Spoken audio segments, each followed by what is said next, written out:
እንደ አውሮፓውያን አቆጣጠር ኖቬምበር 2022 በካናዳ ኦንታሪዮ ግዛት ውስጥ የሚገኘው ጸጥተኛው መንደር ባልታሰበ አስፈሪ ዜና ተናወጠ።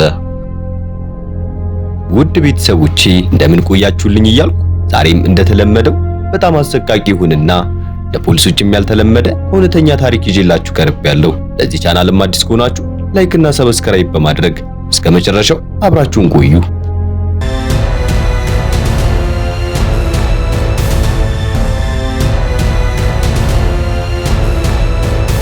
ፖሊሶችም ለአንድ መደበኛ ፍተሻ ወደ አንድ ሰው መኖሪያ ቤት ባመሩበት ወቅት በቤት ውስጥ ከተቀመጠ አንድ ትልቅ ሻንጣ የሚወጣው የሚከረፋ ሽታ ፖሊሶችን ትኩረታቸውን ሙሉ በሙሉ ሳበው። ፖሊሶቹ በጥንቃቄ ሻንጣውን ሲከፍቱት ግን በውስጡ ያዩት ነገር እጅግ ዘግናኝ ነበር። ለአጭር ቀናት ጠፍቶ የነበረው ወጣት አስከሬን በትልቅ ሻንጣ ውስጥ ተጠቅልሎ ተገኘ። በዚህ ወቅት በቤቱ ውስጥ የነበረችው ብቸኛዋ ሰው የሟች ፍቅረኛ የ21 ዓመቷ ናታሊን ነበረች። ናታሊን መጀመሪያ ላይ ፖሊሶችን ስታይ ምንም አይነት የመደንገጥም ሆነ የማልቀስ ስሜት አላሳየችም ነበር። ይልቁንም እጅግ በቀዘቀዘና ግራ በተጋባ ድምፅ እኔ ምንም አላውቅም በማለት ለፖሊሶች ተናገረች። እሱኮ ከጥቂት ቀናት በፊት ጓደኞቹን ለማግኘት ወጥቶ አልተመለሰም በማለት ተከራከረች። ነገር ግን ፖሊሶች ናታሊንን በቁጥጥር ስር አውለው ወደ ምርመራ ክፍል ሲወስዷት ያሳየችው ባህሪ መርማሪዎችን በእጅጉ አስገረመ። በምርመራ ክፍል ውስጥ ተቀምጣ ምንም እንዳልተፈጠረ የጥፍር ቀለሟን በመሰራትና መስታወቱን እያየች ፀጉሯን ስታስተካክል ነበር። ይህን ያዩት ፖሊሶችም የናታሊንን እንደዚህ መሆን በጣም አስገረማቸው። ናታሊን ምንም እንዳልተፈጠረ ሁሉ በለሆሳስ ስትስቅ ነበር። ይህን ያዩት ፖሊሶችም በድብቅ ካሜራ በማስቀመጥ ሲቀርጿት ነበር። እኔ እሱን እጅግ በጣም ነው የምወደው፣ እንዴት እንዲህ አይነት ነገር በእሱ ላይ አደርጋለሁ ያለች ለሰዓታት የውሸት ታሪኳን ቀጠለችበት። ሆኖም ግን መርማሪዎች የእሷን ውሸትና ድራማ ለማፍረስ ብዙ ጊዜ አልፈጀባቸውም። የፎረንሲክ ባለሙያዎች የሟቹን አካል ሲመረምሩ ወጣቱ የተገደለው በከፍተኛ ጭካኔ በጭንቅላቱ ላይ በደረሰበት ከባድ ድብደባና በመታነቅ መሆኑን አረጋገጡ። ከዚህም በላይ ወንጀሉ የተፈጸመው ፖሊሶች አስከሬኑን ከማግኘታቸው ቢያንስ ከ3 ቀናት በፊት ነበር። ይህ ማለት ናታሊን ከተገደለው ፍቅረኛዋ አስከሬን ጋር በአንድ ክፍል ውስጥ ለ3 ቀናት ሙሉ በሙሉ አብራ ስትኖር ነበር። ይህ ማለት ከአስከሬኑ ጋር አብራ ስትመገብና አብራ ስተኛ ነበር ማለት ነው። የሰው ልጅ እንዴት የዚህን ያክል ሊጨክን ይችላል የሚለው ጥያቄ ፖሊሶችን በጣም ግራ ሲያጋባቸው ነበር። እኔ እንዲች አይነት ጨካኝ አይቼ አላውቅም። እናንተስ አይታችሁ የምታውቁ ከሆነ ለምን ኮሜንት ላይ አታሳውቁኝም? በዚህ ወቅት መርማሪዎች ናታሊንን ስልክ በቁጥጥር ስር አውለው ወደ ሳይበር ክፍል ላኳት።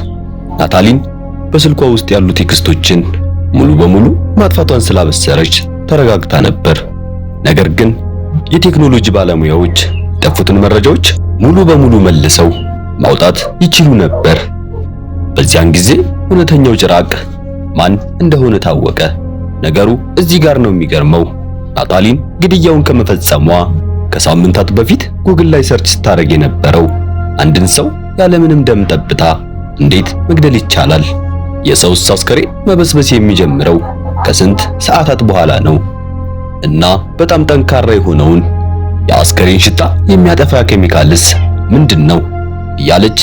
እያለች በተደጋጋሚ ስትፈልግ እንደነበር ተደረሰባት። ይህ ብቻ አይደለም። ፍቅረኛዋን ከገደለችው በኋላ የእሱን ስልክ በመጠቀም ለቤተሰቦቹ ደህና ነኝ፣ ትንሽ ራቅ ወዳለ ቦታ ለስራ ሄጃለሁ የሚሉ የሐሰት የጽሑፍ መልእክቶችን ትልክላቸው ነበር። ናታሊን ወንጀሉን ፍጹም አድርጋ የደበቀችው መስሏት ነበር። ነገር ግን የገዛ ስልኳ ጥፋተኝነቷን ቁልጭ አድርጎ አሳያት። በዚህ ወቅት ምንም የማይካዱ ሁሉንም የሚያካትቱ የዲጂታልና የፎረንሲክ ማስረጃዎች ፍርድ ቤቱ ሲያቀርብ የናታሊን ተስፋ ሙሉ በሙሉ ተሟጠጠ። በምርመራ ክፍል ውስጥም ስትስቅና ስትደሰት የነበረችው ያቺ ጨካኝ ሴት በፍርድ ቤት ወንበር ላይ ስትቀመጥ ግን እውነታው ለራሷም ገረማት። ናታሊን ግን እንደዚህ ይታወቅብኛል ብላ በፍጹም አላሰበችውም ነበር። በዚህ ወቅት የሟች ቤተሰቦች በፍርድ ቤት ተገኝተው በከፍተኛ ሐዘንና እንባ ናታሊን በልጃቸው ላይ ስላደረሰችው ዘግናኝ በደል ሲመሰክሩ መላው ችሎት በሐዘን ተውጦ ነበር። ናታሊን ያቀደችው ፍጹም ወንጀል በገዛ ስህተቶቿና ባልሆነ የሳይንስ ምርመራ ነበር። ፍርድ ቤቱም ሳይንስ ምስጋና ይግባው በማለት መጋረጃው ተቀደደ። ነገር ግን ዳኛው የናታሊንን አስቀድሞ የታቀደ ጭካኔ እና ከአስከሬኑ ጋር አብሮ የመኖር ዝቅጠት ከግምት በማስገባት ያለምንም የይቅርታ መብት የዕድሜ ልክ ጽኑ እስራት ፈረደባት። ይህ ታሪክ በፍቅር ስም ከጀርባ ተደብቀው ስለሚኖሩ አስፈሪ ጭራቆችና የሰው ልጅ አይምሮ ምን ያህል ሊጨክን እንደሚችል ለዓለም ትልቅ ማሳሰቢያ ሆኖ አልፏል። ውድ ቤተሰቦቼ ዛሬው ቪዲዮአችን ይህን ይመስል ነበር። እናንተስ በዚህ ታሪክ ላይ ምን ተሰማችሁ? ለሌሎችም እንዲደርስ ሼር እያደረጋችሁ እንዲሁም ላይክ እና ሰብስክራይብ በማድረግ ሐሳባችሁን ኮሜንት ላይ አሳውቁኝ። በቀጣይ እስክንገናኝ መልካም ጊዜ ይሁንላችሁ።